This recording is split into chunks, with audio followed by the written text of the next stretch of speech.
Olá a todos, o vídeo de hoje é a minha segunda tentativa de falar sobre esse assunto. Eu gravei um vídeo de 30 minutos falando sobre religião e preconceito, mas eu parei no meio do vídeo porque eu vi que não estava sendo muito interessante. Eu estava falando muito de coisas técnicas e eu não fiquei satisfeito com o tipo de vídeo que eu estava fazendo, então eu resolvi parar e fiquei vários dias pensando e hoje eu resolvi falar de novo. Eu vou falar sobre a homossexualidade dentro da religião, dentro do cristianismo, em especial.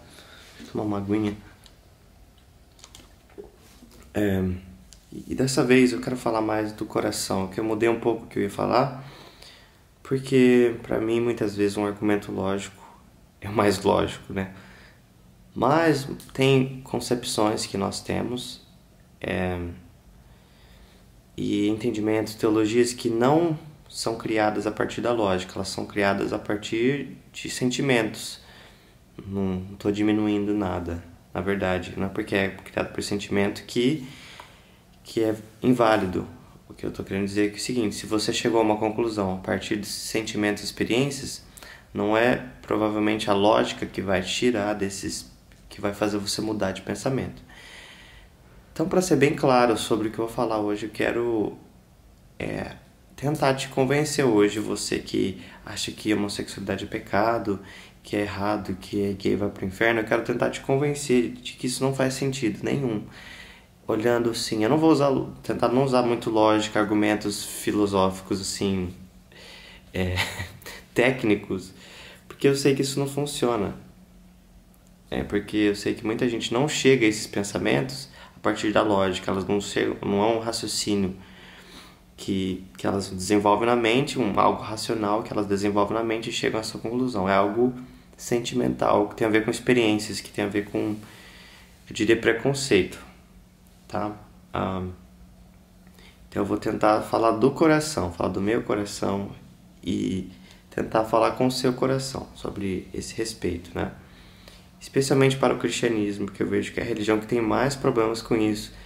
Mesmo que tendo várias igrejas aceitando já a homossexualidade como um comportamento normal, natural, como a igreja presbiteriana, parte da igreja presbiteriana nos Estados Unidos, algumas igrejas metodistas, eu estou falando só das históricas, né? Tem várias outras. Enfim, tem uma lista gigantesca de igrejas históricas que têm aceitado a homossexualidade como um comportamento normal, e tem várias outras igrejas novas se abrindo, né, com isso. Tá, então, antes de adentrar no assunto, eu queria falar sobre as visões históricas que você tem sobre a homossexualidade na igreja. Eu peguei essas de um livro, um livro que fez uma compilação dessas visões, e elas foram divididas em 7. Eu vou falar das primeiras 3, 4 talvez. Tá? A primeira visão mais arcaica, digamos assim, sobre a homossexualidade que havia na igreja, é de que a homossexualidade em si é pecado.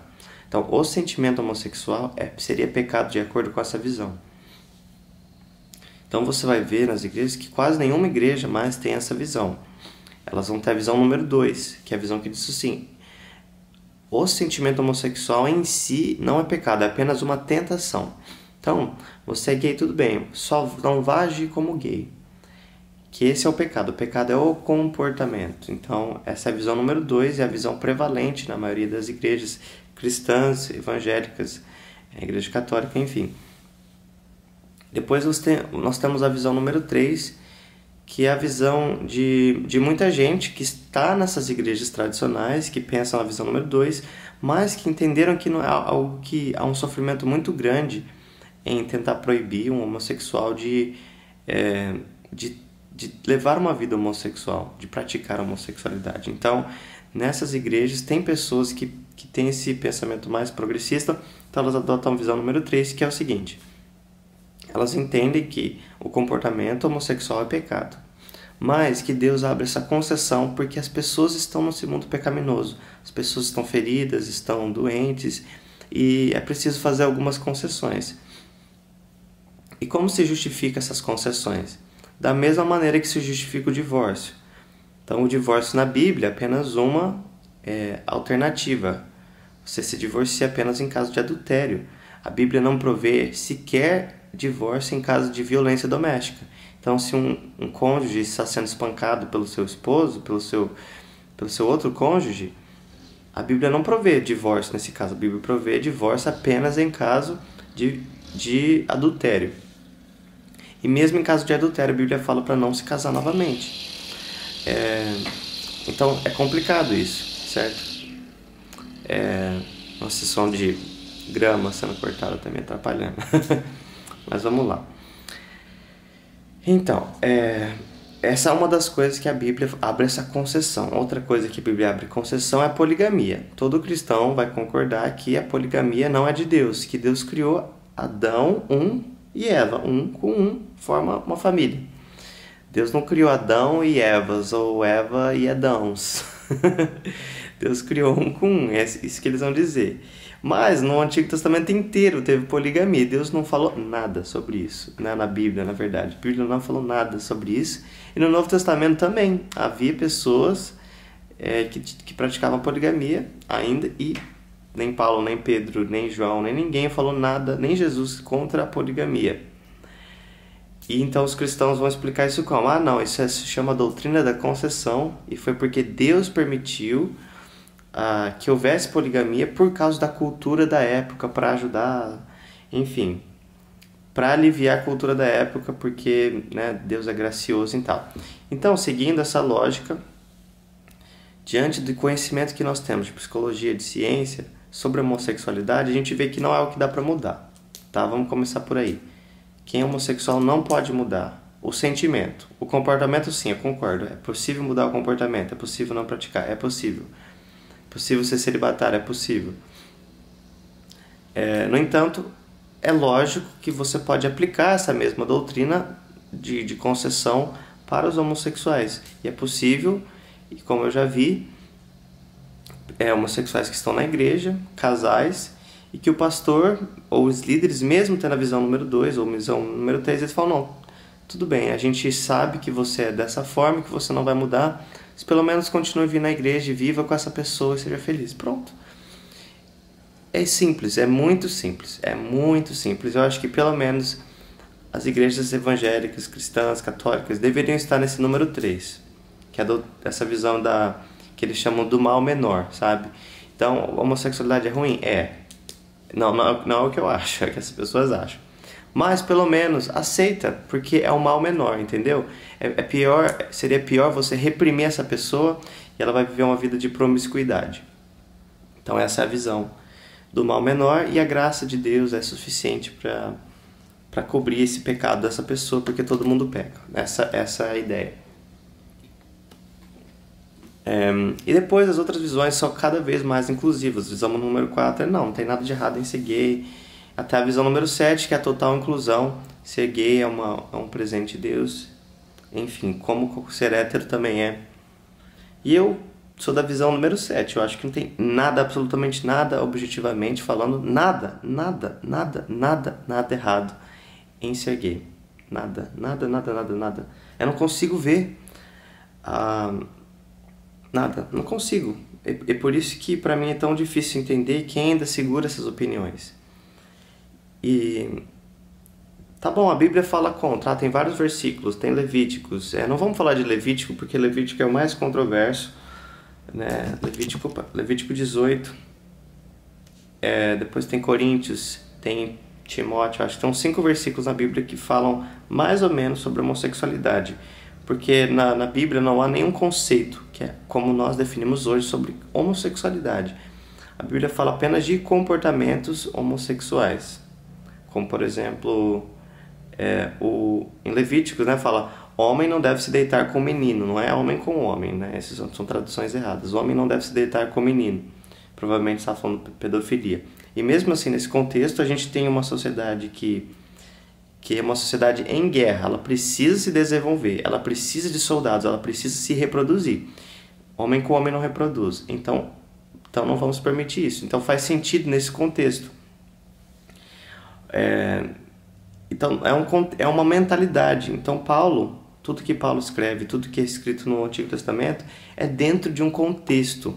A Bíblia fala que a Terra é plana. né? Fala que Deus colocou uma tenda em cima da terra.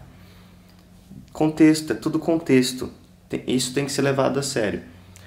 Vamos falar sobre Paulo. O que Paulo fala sobre a mulher? Paulo fala assim: mulher não deve cortar o cabelo, porque é desonroso para a mulher não ter um véu sobre a cabeça. Paulo fala assim: a mulher deve permanecer em silêncio na igreja. Não permita que a mulher fale. Por quê? Porque a mulher deve ser submissa ao homem. Se ela quiser aprender alguma coisa, que pergunte ao seu marido, porque é desonroso para a mulher falar na igreja. Também em Timóteo, Paulo fala: a mulher não deve ensinar na igreja ao homem. Não deve ter pastor ensinando o homem. Por quê? Porque foi a mulher que errou, a mulher que pegou o fruto, né? Não foi o homem que pegou, foi a mulher. Então, por isso a mulher não deve ensinar na igreja. Esse é o argumento que Paulo traz.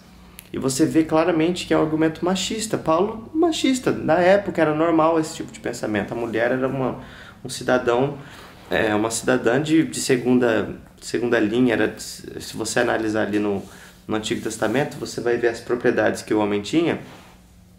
O homem tem os filhos, o homem tem o gado e, por último, o homem tem a mulher, sabe? A inferior do inferior das propriedades que o homem tem.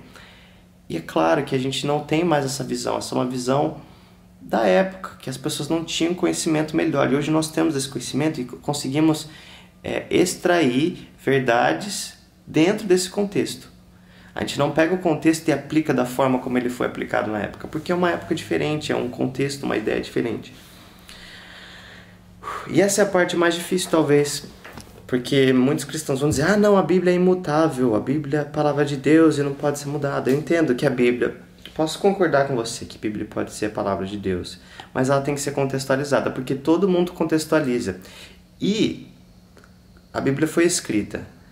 Toda leitura, toda escrita tem que ser interpretada. É impossível você ter qualquer tipo de escrito, você transmitir qualquer conhecimento escrito, oral também, qualquer conhecimento que seja transmitido por palavras, sem que haja interpretação. É impossível você não interpretar a Bíblia. É impossível. Não existe esse negócio: tem que interpretar a Bíblia literalmente. Não existe, porque é impossível. Não existe interpretação literal. Existem interpretações.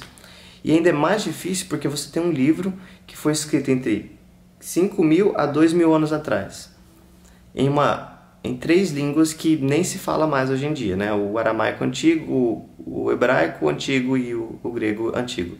O grego dessa época, o grego koiné, não sei como que é o nome desse dialeto, desse tipo de grego. Mas imagina a dificuldade. Olha, eu vou falar uma coisa. Alguns anos atrás, ajudei uma pessoa a fazer uma tradução de textos jurídicos do inglês para o português jurídico. Meu Deus, a dificuldade era gigantesca.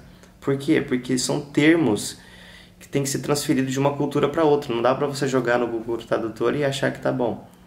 Não dá. Você tem que traduzir o contexto jurídico de uma cultura para o contexto jurídico de outra. Isso que a gente está falando da mesma época, né? Os textos que eu li eram de, no máximo, 20 anos atrás. Imagina você tentar traduzir um documento de 5.000 anos atrás e falar que isso tem que ser literal. Não dá. E ainda dentro da cultura que eles tinham, assim, pensa um pouco, sabe? Coloca na cabeça que você não precisa, para estudar a Bíblia, você não precisa, para crer que a Bíblia é a palavra de Deus, você não precisa crer que tudo é literal. Você não precisa crer que as pessoas que escreveram não tinham limitações filosóficas, limitações teológicas. Então, para mim, quando eu quebro essa barreira, acho que a principal barreira é essa: as pessoas querem um texto literal, mas é impossível você ter um texto literal, porque todo texto requer interpretação. Você passa a vida inteira na igreja estudando contexto. Você vai um pastor explica uma pregação, ou um padre, eles explicam contexto para que você possa entender, senão ninguém entende nada. Lembro uma vez que houve uma pregação em que falava sobre Jesus. Jesus dizia assim: não deem aos porcos as suas pérolas. Daí eu perguntei para minha mãe: como assim dê aos porcos as suas pérolas? O que isso quer dizer? Que não faz fazer sentido nenhum para a nossa cabeça ocidental no 2020, né? E ela me explicou: porque no contexto da época os porcos representavam isso e as pérolas representavam isso. Contexto, é preciso interpretar. Aí já interpretou a Bíblia, não é mais literal. E o tanto de alegorias que a gente interpreta, o tanto de salmos que a gente interpreta como não literal. Então tudo você vai ter que interpretar na Bíblia. E a parte mais importante é entender que os escritores, eles tinham limitações. Os escritores em si tinham limitações, limitados pela sua cultura, eles eram limitados pela sua época, limitados pelo conhecimento científico. Gente, não existia ciência naquela época. Eles não entendiam a mente humana como nós entendemos, eles não tinham psicologia, eles não tinham sociologia, eles não tinham a biologia como a gente tem hoje. Porque na biologia já se explica que existem genes, não existe gene gay, tá? Não vou falar que existe gene gay, mas existem genes em pessoas que elas aumentam a probabilidade de que alguém vai se tornar homoafetivo ou algum tipo de bissexualidade. Hoje em dia, né, não se fala mais em gay, hétero, bissexual no meio. Existem gay, totalmente hétero e uma linha em que você coloca vários tipos de bissexualidade. Tem pessoas que são mais atraídas pelo sexo oposto, mas tem 70% ou tem 20% de atração pelo mesmo sexo. Então, há degraus, há uma escala de bissexualidade entre o gay e o hétero. E eu, pessoalmente, eu não tenho nenhuma evidência sobre isso, mas eu imagino que a maioria das pessoas está em algum grau de bissexualidade. Então, são poucas pessoas que são totalmente homossexuais e totalmente heterossexuais. Mas existe essa escala e hoje a gente entende isso. Então imagina Paulo, se Paulo vivesse na nossa época, eu tenho certeza que ele não teria escrito algumas coisas que escreveu, porque ele teria uma mentalidade diferente. A palavra de Deus está ali naquilo que ele falou, mas está dentro do contexto. Pensa o seguinte, o que Paulo escreveu não foi... Paulo não chegou e falou assim, não, vou escrever um livro. Eu vou escrever um livro que vai ser chamado Bíblia, que vai ser lido pelos próximos 2000 anos. Não, se você for ler Paulo achava que Jesus ia voltar naquela época. Paulo diz, acho que em Timóteo também, nós que ficarmos vivos não seremos levados primeiro. Né? Primeiro os mortos vão ressuscitar e nós que ficarem vivos serão levados depois. Ou o contrário, algo assim. E várias outras passagens na Bíblia mostram que os primeiros cristãos, eles achavam que Jesus ia voltar naquela época, que Jesus ia vir resgatar a igreja e levar todo mundo, arrebatar todo mundo naquela época, que ia ser o fim naquela época.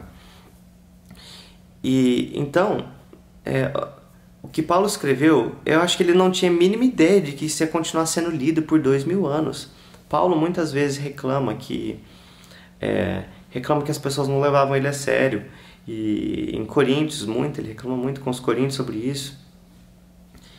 Então, e Paulo escrevia cartas, é como se você mandasse um e-mail, um WhatsApp para alguém, falando assim, olha, eu tô vendo esse problema na sua igreja, você faça isso, isso e isso. Paulo escreve para a igreja de Coríntios, olha, é bom que a mulher use véu, se a mulher não tem cabelo, que use véu. Por quê? Contexto. Naquela época, mulher careca era prostituta. Então, a gente não quer confundir as pessoas achando que a mulher prostituta está indo para a igreja. Não queremos confundir. Então, se a mulher é careca, que coloque um véu na cabeça. Por quê? Contexto. Então, algumas igrejas entenderam, não, agora toda mulher não pode nunca cortar o cabelo e não pode nunca, e tem que usar véu para ir na igreja. Então, eu entendo que não é assim. Eu entendo que não é literal, que é apenas um contexto. Agora o problema é, quando igrejas interpretam parte, eles contextualizam e outra parte não. Ah não, divórcio, se houver violência doméstica a gente vai permitir o divórcio porque vamos reinterpretar esse versículo que diz que não pode divórcio. Ah, mas quando é homossexualidade não se aplica, porque é o mesmo tipo de sofrimento. Mas ainda assim eu acho que acho que as igrejas têm que pelo menos estar na visão número 3. Tem que fazer debate, tem que começar a pensar sobre isso, tem que orar, tem que jejuar, porque essa é uma visão que eu acho que não é certa mais. Antes eu pensava o seguinte, os cristãos eles têm que, eu não vou me manifestar sobre isso porque cada um tem sua visão religiosa e deixe todo mundo ser livre, cada um pensa o que quiser, mas essa é uma visão que causa sofrimento, causa muito sofrimento nas famílias, porque pessoas homoafetivas, transexuais, sei lá, vão continuar a existir. Não é porque você não quer, que não vai continuar a existir, entendeu? E não é porque a gente está aceitando isso que isso vai aumentar ou diminuir. Tem nada a ver uma coisa com a outra. Eu fui ensinado numa cultura totalmente heteronormativa. Se for pensar na questão cultural, não era para eu ter me tornado um gay. E quantas vezes a igreja esteve errada? Meu Deus, estuda a história da igreja, você vai ver os absurdos que já se acreditou na igreja. Eu estudei numa universidade cristã conservadora chamada Liberty University. Depois que eu estudei lá, eu descobri, através de leituras, que o fundador dela, chamado Jerry Falwell, estava envolvido em muitas coisas assim, polêmicas. E uma das polêmicas dele, que lá na década de 60, os cristãos acreditavam que... Primeiro, os cristãos acreditavam que a escravidão era de Deus, que os negros eram inferiores aos brancos. Depois que acabou a escravidão, na década de 60, eles falavam assim, separados, mas iguais. Eles achavam, tá bom, nós somos iguais, mas nós temos que ficar separados. Imagina você falar isso, meu Deus. E depois eles falavam assim, que o casamento entre negro e branco era proibido por Deus, e eles usavam textos de Gênesis 9, em que Noé amaldiçoou parte do, sei lá, enfim, mas eles achavam que era errado o casamento entre raças. E Jerry Falwell, que era um grande líder da época, pensa alguém assim, não sei nem no Brasil, pensa alguém grande no Brasil, pastor ou padre, falar isso, falar que casamento entre negros e brancos era errado, imagina? Meu Deus. E ele falava assim, ele disse o seguinte numa pregação, quando Deus estabelece uma distinção clara, ou seja, entre negros e brancos pela cor, a gente não deve cruzar essa distinção. E tantas outras vezes, quantos santos na Igreja Católica foram vistos como hereges e depois, centenas de anos depois, não, eles eram santos. Quantas vezes a Igreja errou? Em Atos 10, se você for ler lá, Pedro está lá, a igreja está crescendo, estão atraindo não-judeus, os gentios, e Pedro está lá e... antes disso. A igreja cristã começou com os judeus, era apenas judeus, não era para os outros, era apenas para os judeus. E certa vez, Pedro estava esperando, acho que o almoço, e ele subiu no telhado para orar. E aí ele dormiu e ele teve um sonho. Nesse sonho, caía do céu, vinha uma sacolinha do céu assim, e nessa sacolinha havia vários animais impuros. E Deus, nesse sonho, fala para Pedro, mata e come esses animais. O que são animais impuros? Animais que eram proibidos de ser comidos no Antigo Testamento. Por exemplo, porco, sabe aquele bacon que você gosta? Tá lá em Levítico também, é proibido. Proibido roupa colorida. Tem um monte de proibições de Levítico que ninguém fala sobre, né? Mas tudo bem. E essas comidas impuras vieram e Deus falava assim, Pedro, mata e coma. E Pedro falava assim, mas Deus, isso é impuro, eu nunca comi comida impura. Então Deus fala, Pedro, não chama de impuro aquilo que Deus purificou. E isso acontece 3 vezes no sonho. E enfim, esse foi o sonho que Pedro teve. Isso foi mudando a teologia de Pedro. Deus veio para falar, olha, isso não é impuro em si. Isso era coisa da época, isso era um contexto. Agora em Atos 10, o que acontece é o seguinte, Pedro está lidando com gentios. A igreja já se aumentou e foi para o mundo gentil também, não apenas para os judeus.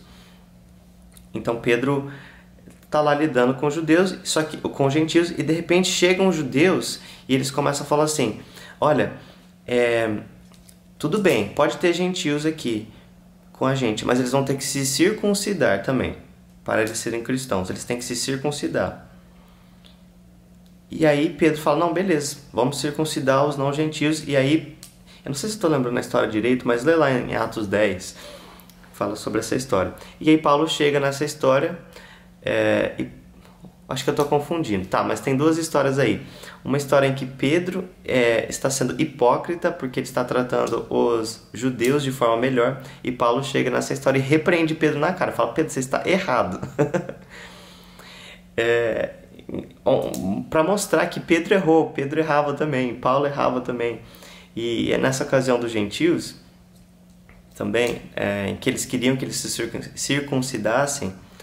Depois isso foi mudado. Então primeiro eles falavam assim, não, eu estou querendo mostrar a progressão do pensamento deles. Então os primeiros cristãos pensavam, apenas judeus devem ser cristãos, o evangelho é apenas para judeus.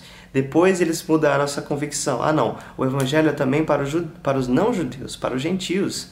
Beleza, só que se os gentios quiserem ser cristãos, eles têm que se circuncidar. E daí houve uma outra controvérsia lá e eles falaram, não, a gente não deve, os não-judeus não devem se circuncidar. Eles não precisam, isso é apenas para os judeus. Então você vê a progressão? Primeiro, gentil não, gentil fora. Depois não, gentil dentro, mas tem que ser como a gente, tem que ser circuncidado. E por fim, não, gentil pode ser cristão e não precisa circuncidar, ele precisa apenas seguir os outros preceitos do cristianismo. Pronto, acabou a controvérsia.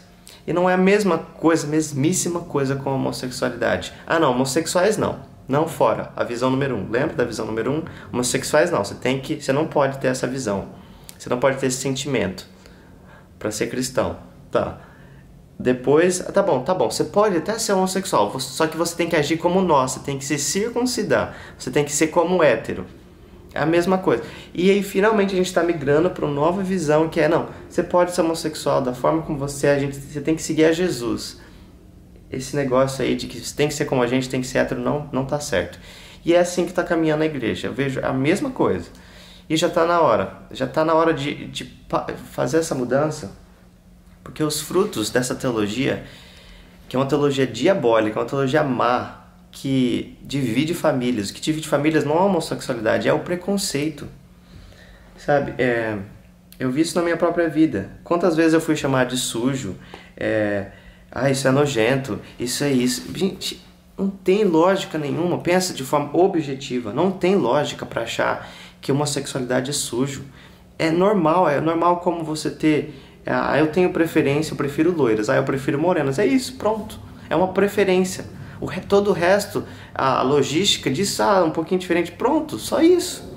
O resto, os sentimentos, o amor é igual, é a mesma coisa, o relacionamento de casais, enfim, é a mesma coisa, não tem, objetivamente pensando, não tem diferença, é significativa. E pensa nos frutos, Jesus disse, pelos frutos vocês conhecem a árvore. Pensa no fruto do preconceito. O fruto do preconceito, nossa, tem tanta coisa terrível acontecendo. Quantos adolescentes vêm falar comigo falando dos que estão em depressão, que estão pensando em suicídio porque a família não aceita a sexualidade deles, porque se eles falarem disso, a família vai expulsar de casa. Quantos vídeos eu já vi de pessoas que falam, eu sou gay para os pais expulsam de casa. É um absurdo isso, é um absurdo. E quantas vezes a igreja esteve errada?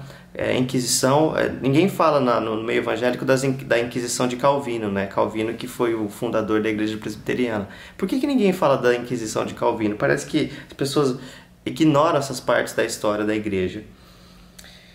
E vamos falar também das histórias de terapia de conversão, que aqui nos Estados Unidos tinha muito mais disso, ainda é permitido por lei em vários estados, mas já, especialmente na década de 60, 70, 80, tem um livro que eu vou deixar no link, chama Stranger at the Gate, que esse repórter, ele viveu essas coisas, ele passou por algumas das terapias, e a terapia de lobotomia, a pessoa faz uma cirurgia no cérebro para tirar uma parte que supostamente é a parte que causa homossexualidade. Terapia de choque, que a pessoa passa filmes pornográficos com homens ou com mulheres, dependendo da sexualidade da pessoa, e daí ela leva choque nas genitálias quando ela se sente excitada, para tentar mudar isso. Sem contar as outras terapias de horror psicológico na cabeça da pessoa. Eu já passei por algumas dessas. A mais assim ultrajante, não sei nem se existe essa palavra, foi uma em que houve esse pastor que chegou na nossa cidade e ele tinha o dom, né? O dom de cura interior, de libertação, e ele trabalhava com isso, e ele falou, não, a gente vai curar a sua homossexualidade e tal. E aí começa um trabalho com ele de oração, né? Eu vou lá na igreja em que ele estava, a gente ora. E um dia ele disse, olha, eu tive uma visão e eu vi que você foi estuprado quando criança, quando bebê. E me deu até um nome. O nome dessa pessoa era Daniel ou algo assim, do tipo. Eu não conheço nenhum Daniel, nunca ouvi falar e não lembro de nada disso. Ele, claro, você não lembra, você tá bloqueado. Tá bom. Aí ele voltou pra casa dele, em outro estado. Ele falou, não, vem passar um tempo na minha casa, com a minha família, que nós vamos tratar de você. Tá bom. Fui lá, peguei um ônibus, fui para um estado que eu nunca tinha ido na minha vida, fui para uma cidade que eu nunca tinha ido, numa casa de um desconhecido. Passei uma semana lá, a gente orava de manhã, a gente orava à tarde, lia a Bíblia. Nada demais, né? Passei uma semana ali e daí no final, no quinto, sexto dia, ele orou e falou assim, olha, você tá liberto da homossexualidade. Deu, como assim liberto? Eu não sinto nada diferente? Ele, não, você vai sentir nos próximos dias. Eu, então tá bom, então se já tô liberto eu vou embora, né? Eu fui embora até mais cedo. E passa uma semana, duas, ele me liga, aí, como você tá? Deu, não, nada, não sinto nada, nada mudou. E ele ficou, nossa, ele parecia bem desapontado e depois sumiu da minha vida. Essa foi uma das experiências, sem contar várias igrejas que você vai, você faz reunião de oração, você faz campanha, você passa óleo na cabeça e nós vamos orar por 7 semanas. E é humilhante, sabe? É humilhante, a gente tem que parar com isso, é um negócio que não acontece. Eu não conheço nenhuma pessoa que mudou. Eu conheço um casal de uma igreja que eu frequentava que os dois são homossexuais, só que uma mulher e outra é o homem. E eles decidiram, tá bom, já que nós dois somos homossexuais e homossexualidade é errada, vamos casar entre nós. E eu conversei com eles há uns 2 anos atrás e falei, como que é a vida de vocês? Eles, olha, a gente tá na mesma coisa, a gente não mudou, a gente tem que lutar contra a tentação todos os dias e tem que ter cuidado com os nossos amigos, porque pode começar a evoluir entre o sentimento romântico.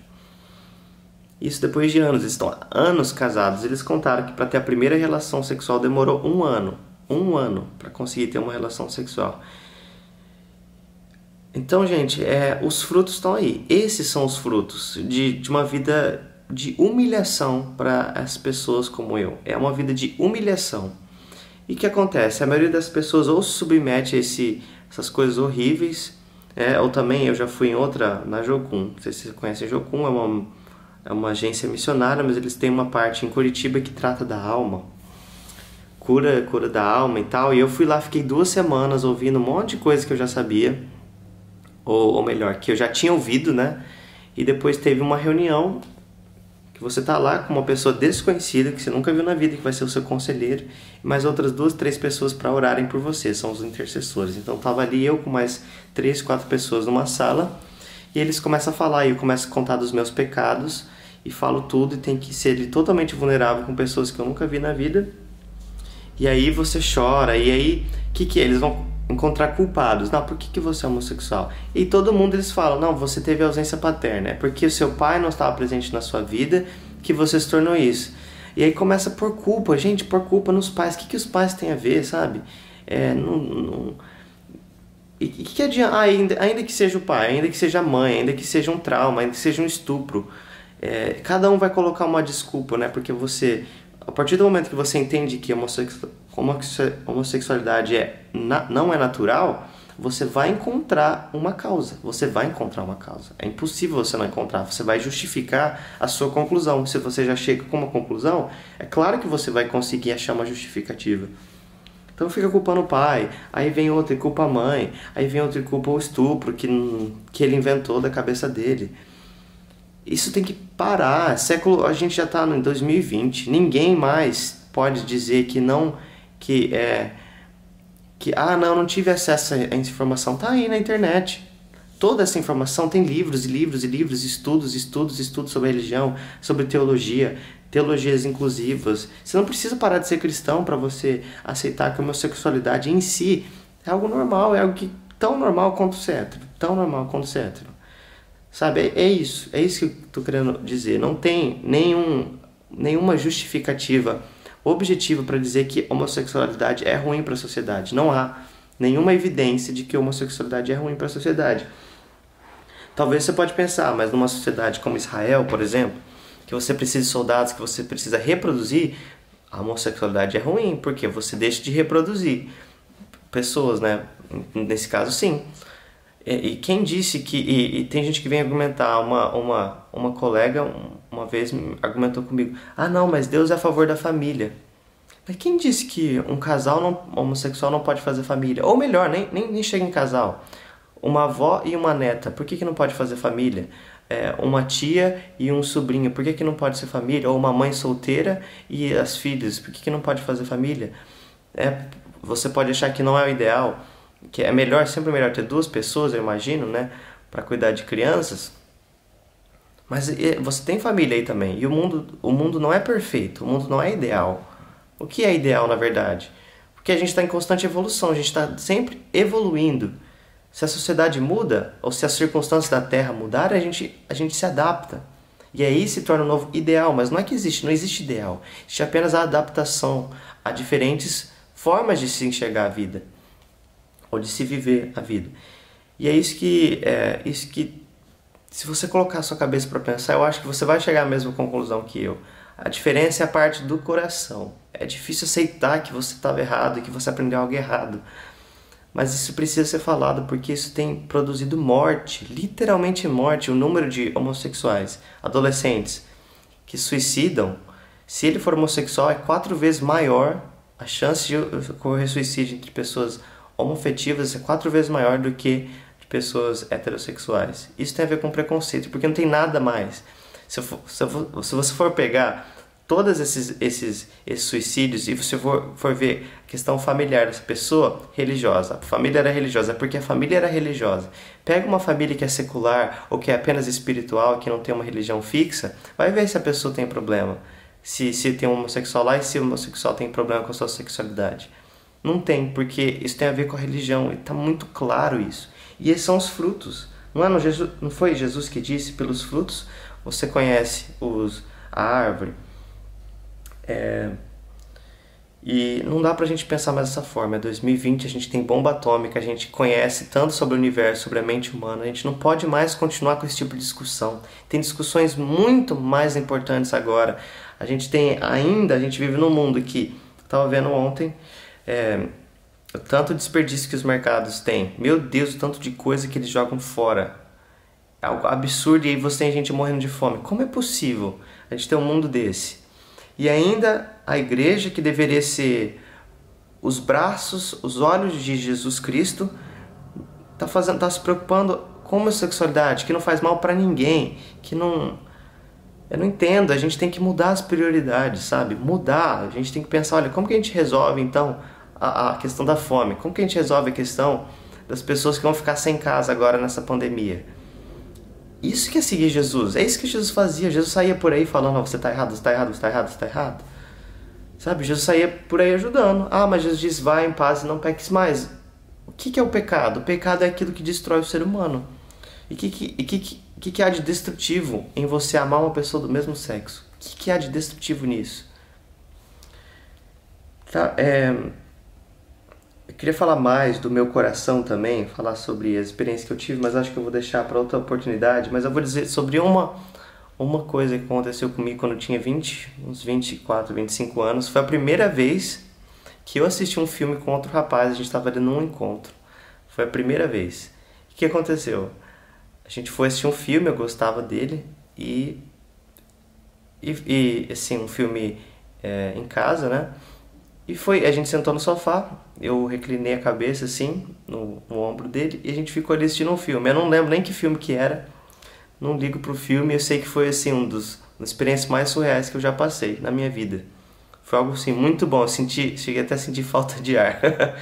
Agora imagina você chegar aos seus 24, 25 anos sem nunca ter experimentado isso por causa de preconceito, porque preconceito internalizado, religiosidade que não produzia nada, e eu deixei de ter essa experiência tão simples, tão pura, que você não pode falar nada, não tem nem o que falar que isso é impuro ou que não é, porque não tem, sabe, isso que aconteceu naquela noite, naquele momento, a gente teve essa experiência. Para mim foi a primeira vez que eu tive aquilo sem culpa, sem sentir nenhuma culpa, sem sentir nenhum medo, e foi a coisa mais divina, uma das coisas mais divinas que eu já experimentei. Então eu vou deixar um outro documentário bem antigo já, uns 30 anos atrás, que fala mais sobre isso, sobre esse assunto. Tava frio, agora tá calor. E busque conversar com pessoas que estão nessa vida, casais, enfim. Existem escolhas e escolhas, né? Cada um vai escolher de uma forma. Como vai viver sua homossexualidade? Isso é outro assunto. Mas a homossexualidade em si não tem nada de errado. Não tem. E você pode continuar sendo cristão. Você não precisa abandonar a sua fé para acreditar nisso, tá? Então eu espero que isso mude a cabeça de muita gente, ou pelo menos comece esse trabalho. É 2020, a gente viveu um período assim, de pandemia. Tá na hora do mundo passar, virar dessa página. Vamos nos preocupar com outras coisas, vamos cuidar de outros problemas, porque isso não é problema, não deveria ser. Tá bom, gente? Até o próximo vídeo. Tchau, tchau.